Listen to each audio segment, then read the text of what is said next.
Hello, good morning. আমি রিয়া। কয়েকদিন ধরে একটা করে ভিডিও পোস্ট করছি। বাট আমি ভাবলাম এখন থেকে ডেইলি ভিডিও পোস্ট করব। মানে 30 ডেজের চ্যালেঞ্জিং ভিডিও। তাহলে নিজের লাইফেও একটা ডিসিপ্লিন মেনটেন থাকবে।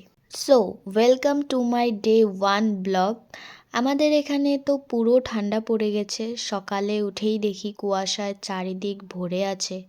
তো আমি ফ্রেশ হয়ে অল্প ছাতু গুলিয়ে খেয়ে নিজের মর্নিং ওয়ার্কআউট করে নিয়ে একেবারে স্নান করে পুজো দিয়ে দিয়েছি। দেন একটু স্কিন কেয়ার করে চলে গেছি কফি বানাতে। অ্যান্ড আজকে ব্রেকফাস্টে ছিল রুটি আর ডাল, তার সাথে কফি। ব্রেকফাস্ট করে একটু পড়তে বসেছি কারণ সামনেই ফাইনাল এক্সাম।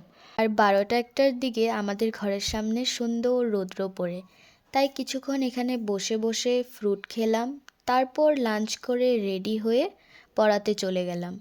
এরপর ভিডিও করার মতো কিছু থাকে না কারণ রাত্রে 9টা পর্যন্ত আমাকে টিউশনেই পড়াতে হয়। তো আজকে এতটুকুই। সবাইকে টাটা, বাই।